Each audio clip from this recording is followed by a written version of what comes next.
Hello everyone and welcome back to another video from our channel Who Passed Today. In this video, we'll be highlighting American celebrities who have passed away today and in the last few days, along with other notable figures from around the world. Before we continue, we respectfully ask that you like this video to express your love and support. It has great meaning for us. Thank you. Phil Robertson, best known for featuring on the popular reality television show Duck Dynasty, has died, his family announced Sunday. He was 79. Phil's son Jace announced his father's passing on social media, stating, "My dad has gone to be with the Lord today. He will be missed, but we know he is in good hands, and our family is good because God is very good. We will see him again." The Robertson family previously announced in a December podcast that the star was diagnosed with Alzheimer's disease. At the time, the family said he was not doing well, and they were doing what they could to make him comfortable. In another social media post signed by the Robertson family on Sunday, they thanked the fans for their love and prayers.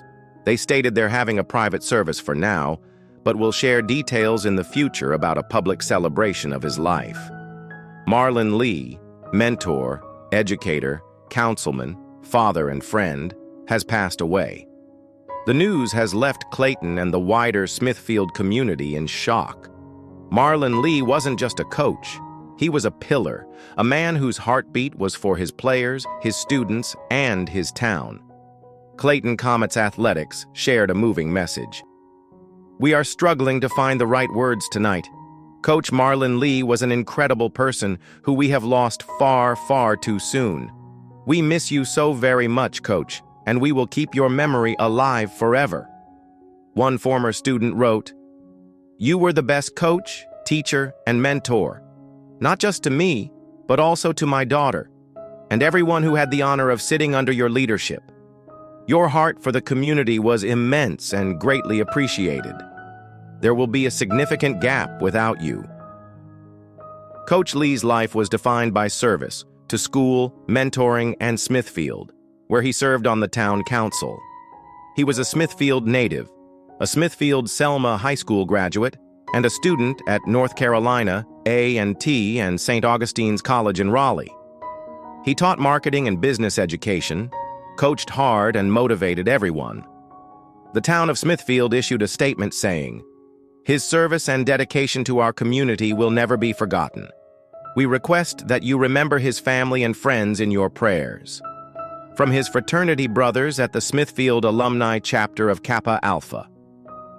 Sigh. Our very own brother Marlon Lee has reached the Golden Shore and joined Chapter Invisible. He was a brother who fought to make a real difference in the lives of our youngsters and his community. Coach Lee's passing has created a mournful silence in Clayton High's hallways, on the courts where he pushed young women to believe in their own strength, and in a community that relied on his leadership.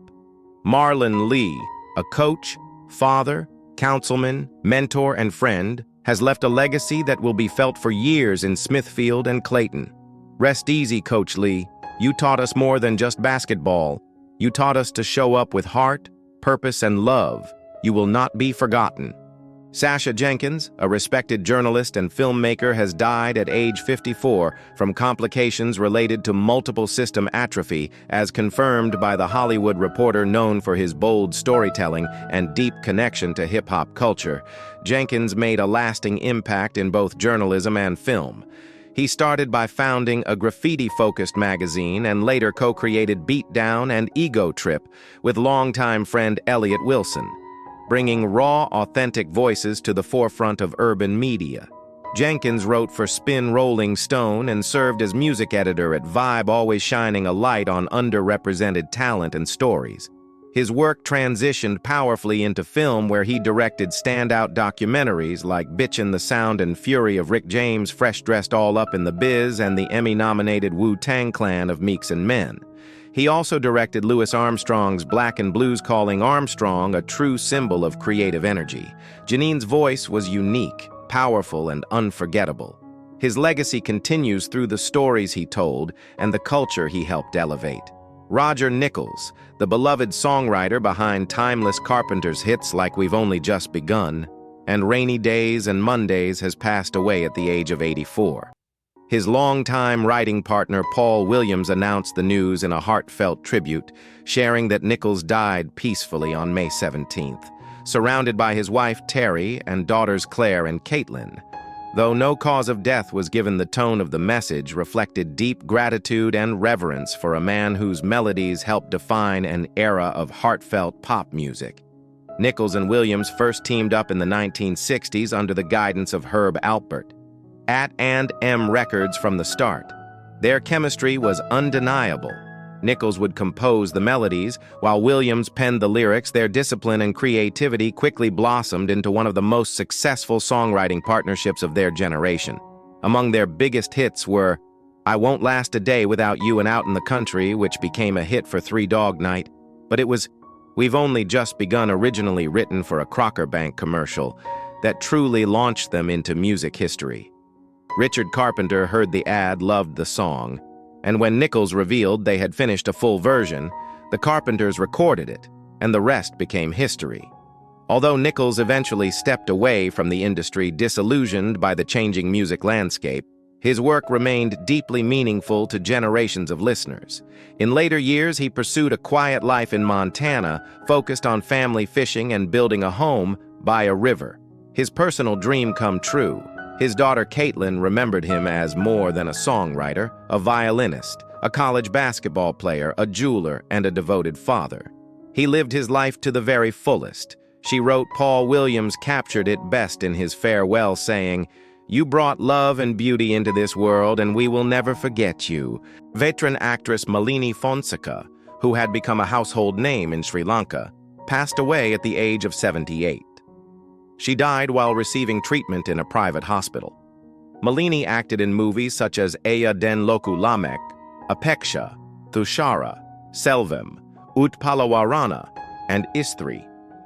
She also starred in the Tamil movie Pilot Premnath, along with famous South Indian actor Sivaji Ganesan. Malini also acted in a few teledramas, including Nirupamala, which was telecast in the 1980s. She had a short stint in politics as well and was a National List MP from 2010 to 2015. Uche Ojay, husband of Today Show co-host Shael Jones, has passed away at age 45 after a private battle with glioblastoma, an aggressive form of brain cancer. The emotional news was shared by Shael's colleagues live on Today. Honoring his life and the love he had for his family, Ook and Shael were married for 18 years and shared 3 children, Cayenne, Clara, and Ooch Jr.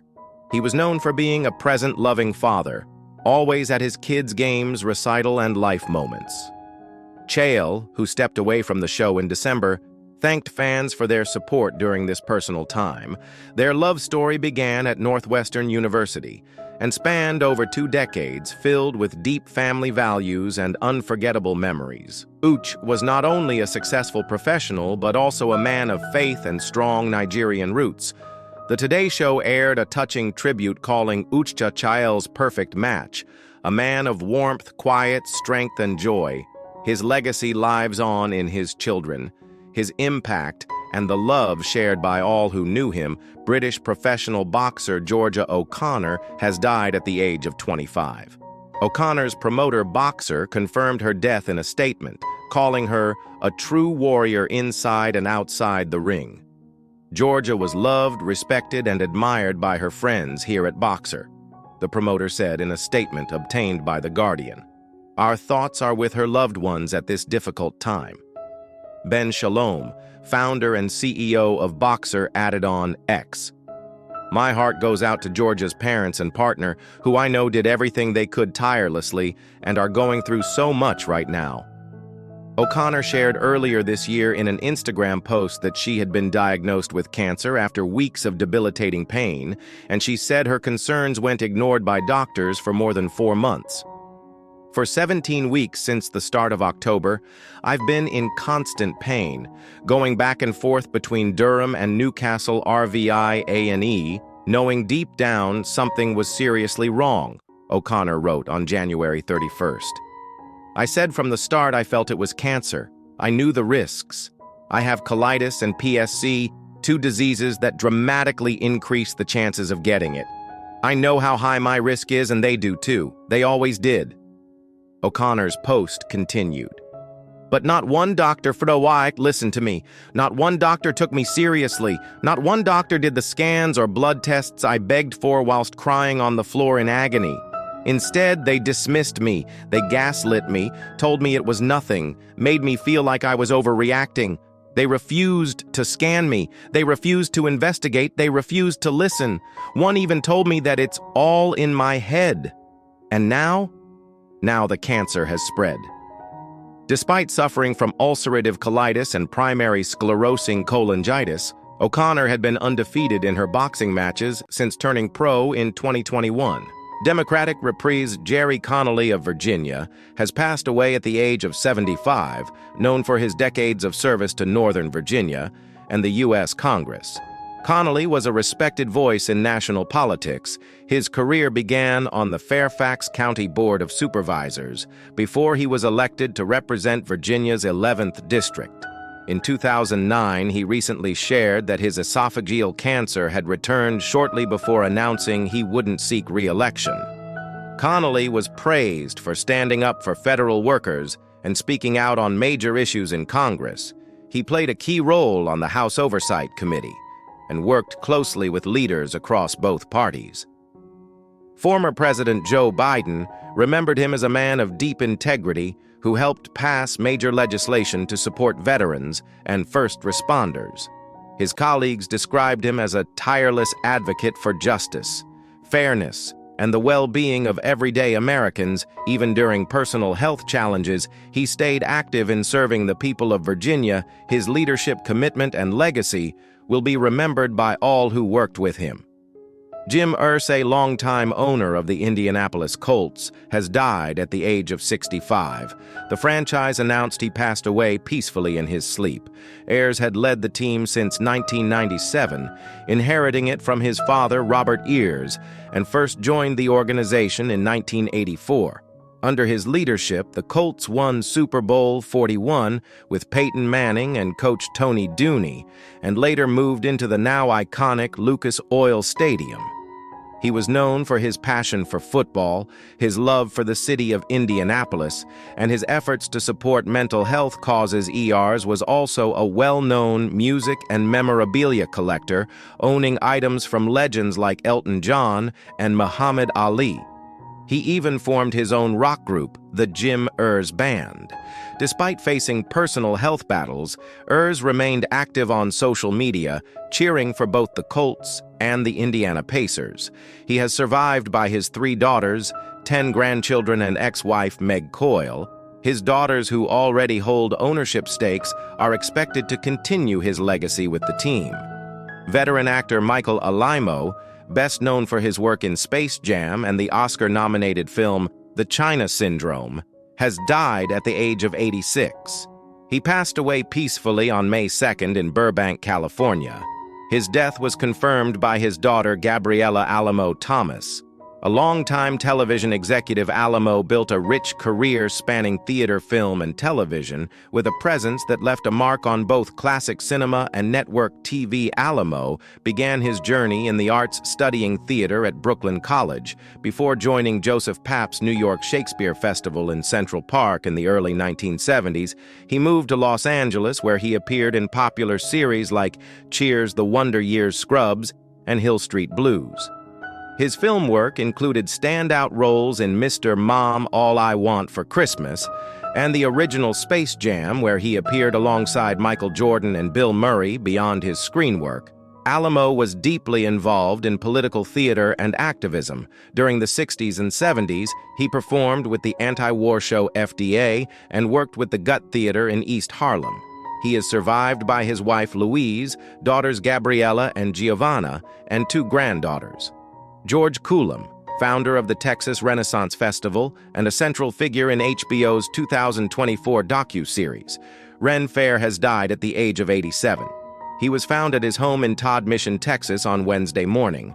Authorities have not yet confirmed the cause of death, but an investigation is underway. Coulomb was best known for building the Texas Renaissance Festival into the largest event of its kind in the U.S., attracting performers and guests from across the country. For over 5 decades, his passing comes shortly after a court ordered the festival to be sold following a civil lawsuit, and just weeks after Coulomb lost his long-held position as mayor of Todd Mission. The HBO documentary portrayed his unconventional leadership style, personal quirks, and a chaotic search for someone to take over the festival, despite controversies and lawsuits. In his later years, Coulomb's vision created a unique cultural legacy that drew millions over generations. He leaves behind a complex legacy marked by creativity, conflict, and an unforgettable reign as the self-proclaimed king of his own medieval world. Patrick of Flynn, journalist and former member of the European Parliament, has passed away at 59. Known for his sharp political insight, O'Flynn served as MEP for the East of England from 2014 to 2019 and was previously political editor at the Daily Express. He also wrote for The Spectator and made a lasting mark with his strong, clear views on national issues. Leaders across the political spectrum paid tribute. Boris Johnson called him a truly original conservative journalist, while Nigel Farage described him as a great thinker and patriot conservative leader. Kem Badino remembered him fondly, sharing how they often exchanged political ideas, sometimes agreeing, sometimes debating, but always with mutual respect. Ian's journey from journalism to politics began when he was elected during UKIP's breakthrough 2014 campaign. He later served as the party's economy spokesperson and took on other leadership roles before joining the Social Democratic Party. In 2018, his legacy goes beyond headlines. Colleagues like Lord Jackson of Peterborough recalled a man who brought heart and honesty to every role he held, passionate about his hometown of Cambridge, and even about music. Patrick O'Flynn was respected for his thoughtful, moderate voice in both politics and media. George Wendt, the beloved actor known for playing Norm on the classic sitcom Cheers, has died at 76. His role as the lovable bar regular made him a television icon, appearing in every episode of the long-running series.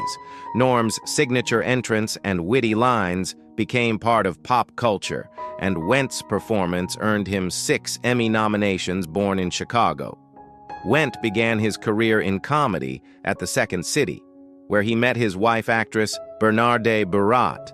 The two raised 3 children together before Cheers. He appeared in shows like MASH, Taxi, and Heart to Heart, slowly building a reputation as a reliable, funny character actor. After Cheers, Wendt continued working across TV, film, and stage. He guest-starred on Seinfeld, voiced characters on The Simpsons, and appeared in movies like Fletch Forever Young and Spice Your World on stage. He starred in productions like Hairspray and Elf, often playing larger-than-life life roles that matched his warm personality. He also became part of Saturday Night Live history with the recurring Da Bears sketch, a fan-favorite moment that extended well beyond the screen. In recent years, he stayed active with projects like The Masked Singer and a Cheers reunion at the 2023 Emmys. Doc George went more than Norm. He was a trusted performer with a long list of memorable roles. His work brought laughter to millions, and his legacy continues through decades of unforgettable moments on screen. Colton Ford, known off-screen as Glenn Sarkeesian, has died at the age of 62, a respected figure in the adult entertainment industry, and beyond Ford's passing was confirmed by friends and peers across social media just one day after his reported death. On May 19th, his career spanned more than 2 decades, during which he earned recognition not only for his work, but for the bold, unapologetic presence he brought to the screen. Born in Pasadena, California, in October 1962. Ford entered the adult film world in 2001 at the age of 40, a late start by industry standards, but one that didn't stop him from quickly becoming a standout. His performances led to collaborations with major studios, including Falcon Studios' Mustang, and others, showcasing a wide range of roles that resonated with audiences. In 2003, Ford received the prestigious Gay VN Award for Gay Performer of the Year, a testament to his impact and presence in the field outside of adult entertainment. He was known for his passion for music and his drive to express himself creatively in many forms. Friends described him as vibrant, genuine, and deeply loved in the communities he touched. Chichi Laru, a longtime friend and well-known director, expressed the heartbreak shared by many. "I'm so shocked and saddened.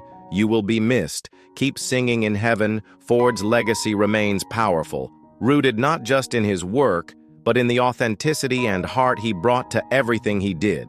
Kathleen Hughes, best known for her striking role in the 1953 sci-fi film It Came from Outer Space, has died at 96. Her unforgettable scream in a now iconic photo helped make the movie one of the most recognizable early 3D classics. Though her moment on screen was brief, her image became legendary, featured on posters, cards, and countless tributes to classic cinema. Born in Los Angeles, Hughes started her career in the late 1940s after signing with 20th Century Fox. She later joined Universal International, where her career expanded with films like The Golden Blade, where she shared Rock Hudson's first on-screen kiss, and The Glass Web. Her performances captured attention and made her a standout in adventure, and noir films of the era. Hughes found lasting success on television during the 1960s and 70s, appearing in popular shows like Mission Impossible MASH, I Dream of Jeannie and the Ghost, and Mrs. Muir. Her ability to shift between film and TV gave her a steady and respected presence in Hollywood for decades. Married to producer Stanley Rubin for nearly 60 years, Hughes balanced a long personal and professional life. She has survived by 3 children. Her legacy remains in the iconic scream that defined a generation of sci-fi and the roles that kept her name alive in film and TV history. Manuel Torres, the longtime host of Spain's iconic health show Saberver, has passed away at 84. A familiar face on Spanish television for decades, Torlasius became a trusted voice in health communication, guiding viewers with practical advice and expert guests for over 12 years on Law 1 and later Law 2. His calm presence and informative style made the program a staple in Spanish homes. Born in Pontedem, A Coruña, in 1941, Torrugias began his career with Airby. In 1964, he went on to host several programs, including Esquella, Salude, Voces, Simbos, and Ed Pemplo. His passion for health science and public service shaped his work across both radio and television, though he left Sabervier in 2009 following a disagreement over advertising rules. Torrugias maintained that he had acted with integrity. He continued his mission through a new health program on Intereconomia until 2013. His dedication earned him top honors in Spanish media, including the Golden Microphone and Golden Antenna. Pontedom honored their favorite son with a heartfelt farewell. Recognizing Torrugias as one of the country's most respected broadcasters, his legacy lives on through the millions he informed, helped, and inspired across generations. Latonia Patain, known from season 11 of My 600 Lane Life, has passed away at age 40. According to reports, she was taken to a hospital in Shreveport, Louisiana, after having trouble breathing and later went into cardiac arrest. A preliminary medical review pointed to heart failure as the cause earlier this year. Latonia shared online that she was facing major health challenges. She revealed she had been bedridden since mid-2024 and was seeking help to receive treatment after her episode aired. She faced a difficult time emotionally, which impacted her health journey. Despite those obstacles, she remained determined to keep fighting her story. On My 600-Pound Life showed the struggles and pressure of trying to change habits under medical supervision. Dr. Noaradin had voiced concern for her heart and urged her to make serious changes. Her journey was real raw and highlighted the uphill battle many face beyond the screen. Latonia's story touched many people. Her courage, honesty, and determination made an impact. She reminded viewers how important support, care, and strength can be when facing life's biggest challenges. Aurora Clavel, a legendary figure in Mexican entertainment, has passed away at 89 in Mexico City. Born in Pinotaya National, Oaxaca, she became a beloved actress with a powerful legacy across film and television. The National Actors Association confirmed her passing and recognized her for years of dedication, including service in its Honor and Justice Commission.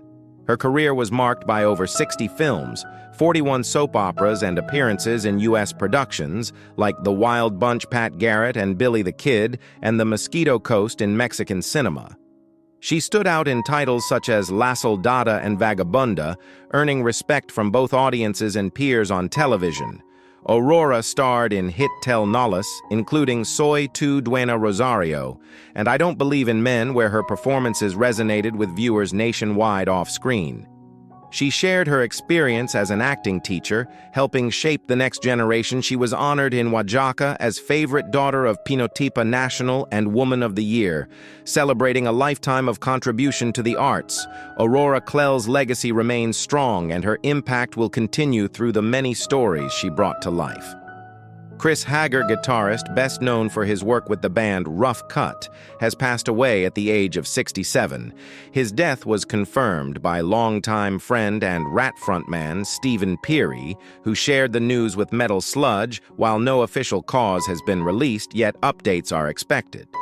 Soon Hager was a key figure in the hard rock scene, leaving his mark with Rough Cutt and other musical projects over the years.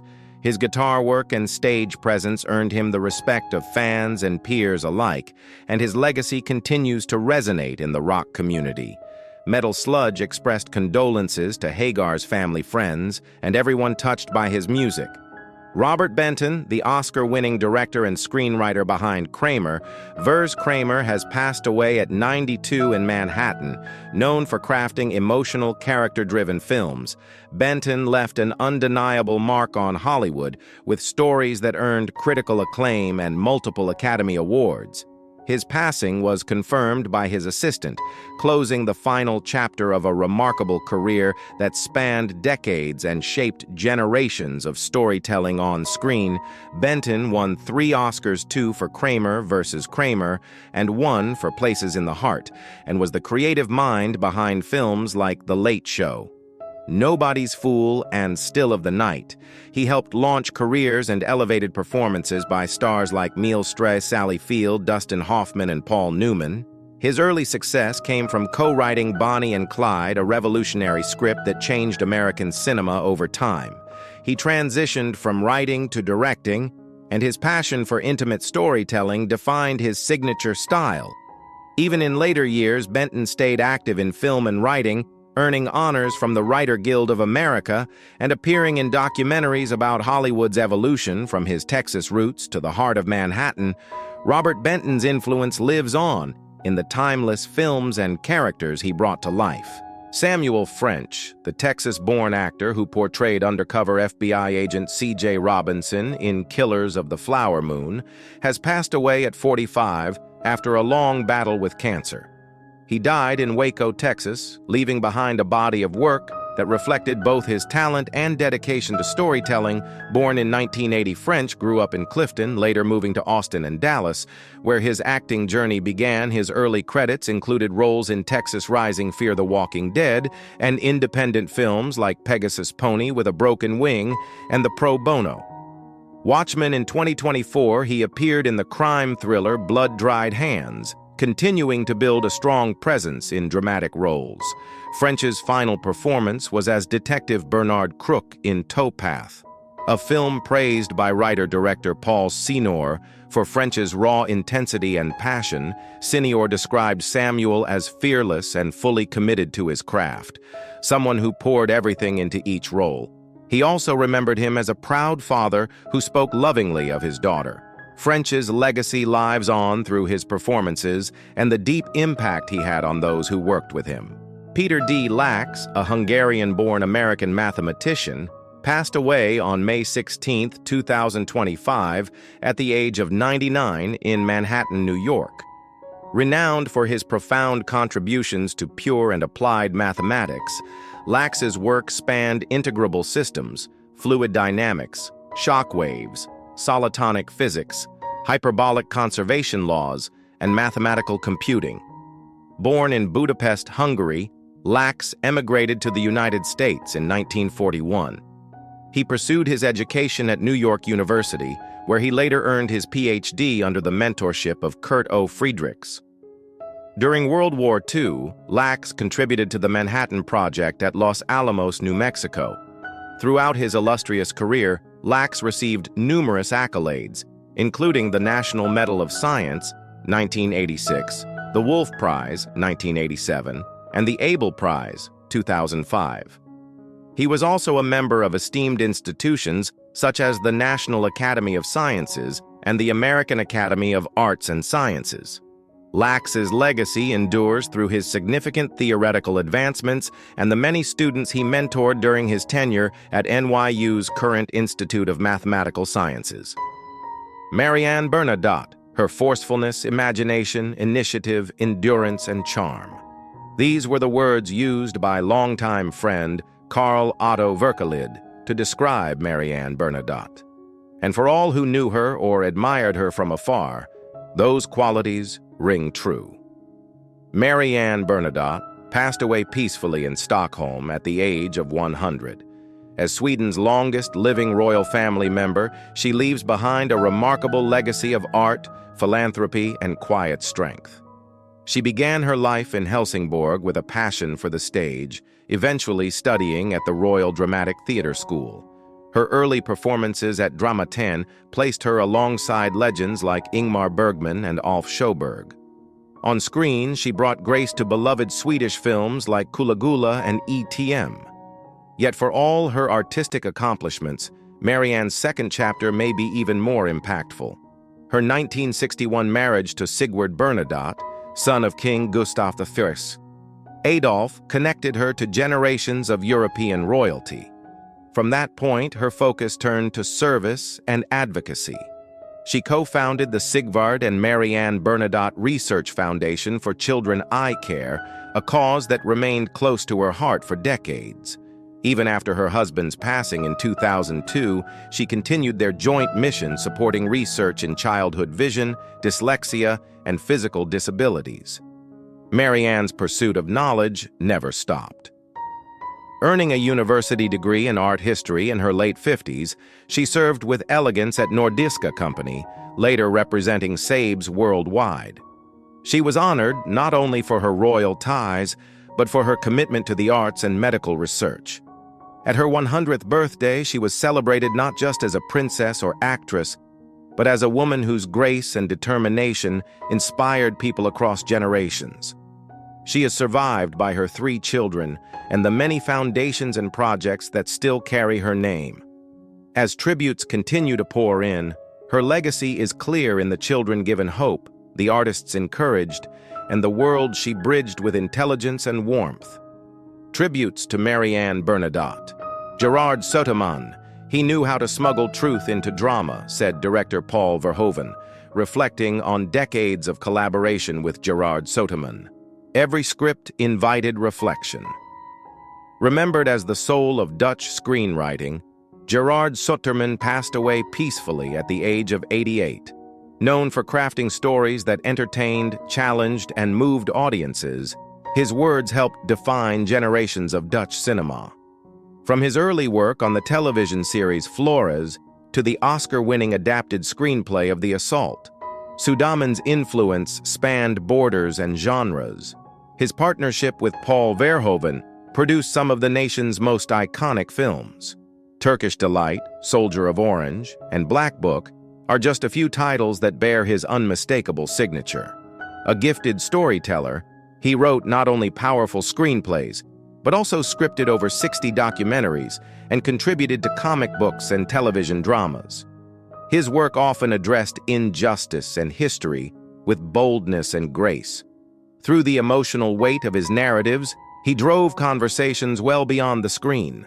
His one directorial work, Debunker, told the story of wartime resistance with courage and clarity. But even off-screen, Gerard made a lasting difference. Some of his documentaries inspired real acts of charity and awareness. He once said his stories were like croquettes with hidden fishhooks, easily digested, but with something sharp beneath the surface. Colleagues admired his intellect, his empathy, and his ability to find meaning in conflict. His storytelling earned him the Guy and Calf for film culture, and earlier the Edmund Hustings Prize, recognition for a career that shaped modern Dutch cinema. Gilyard passed away from natural causes, surrounded by the family whose names remain private. The details of his memorial have yet to be shared. Though he's no longer with us, his characters, his dialogues, and his vision live on. His screenplays remain timeless, still studied, still watched, still felt. In the words of a colleague, you couldn't watch a Gerard Suderman film and leave untouched. Tributes to Gerard Suderman. Federica Ranchi, a true actress, leaves behind a voice that continues to speak through silence. These words, once shared by an Italian film critic, ring especially true as we remember Federica Ranchi. She passed away peacefully at 86. Though the world has lost her gentle presence, her spirit lives on in the remarkable character she brought to life. Federica Ranchi captivated audiences in a time when Italian cinema was redefining itself. Rising to fame with The Wide Blue Road and Estate Venta, she shaped the landscape of post-war European film. Whether portraying wounded hearts or quiet heroines, her performances always felt deeply human. Discovered as a teenager through a ballet photo in Trieste, her journey began almost by chance. But it didn't take long before the industry saw there was nothing accidental about her talent. She went on to work with some of Italian cinema's most visionary directors, including Gillo Pontorvo and Valerio Zerini. Her work in films like Devil's Cavaliers and Women of Devil's Island blended grace with emotional complexity. She gave voice to women written between the margins, gentle, thoughtful, aching to be heard. Off-screen, she carried the same humility and kindness that made her on-screen presence so enduring. At just 24, when many artists chased the height of fame, Federica chose love and life away from the spotlight. She turned down a major contract with Dino De Laurentiis to begin a quiet new chapter with her husband, a Greek ship owner. It was a personal decision that defined her as much as any role. She later became a cherished grandmother to actress and fitness model Flavia Scuo, inspiring yet another generation in the arts. To many younger performers, her story is proof that great talent speaks softly and still moves mountains. Director Claudio Marches once said, "Federica brought silence into a scene like it was written dialogue. She let you feel everything without saying a word." Her passing has left a space in Italian cinema that cannot be filled, but her legacy remains in her films, in the memories of her fans, and in the hearts of those she inspired. Tributes to Federica Ranchi. Legendary filmmaker Robert Benton, winner of 3 Academy Awards, has died at 92. He directed the acclaimed Kramer vs. Kramer, Places in the Heart, and Nobody's Fool, and co-wrote the groundbreaking Bonnie and Clyde. Starting out as an art director at Esquire, Benton transitioned into film, earning Oscars for both writing and directing. His movies brought out award-winning performances from stars like Dustin Hoffman, Meyer Stray, Sally Field, and Paul Newman. Known for deeply emotional, character-driven stories, Benton shaped Hollywood storytelling for decades. His impact remains unforgettable.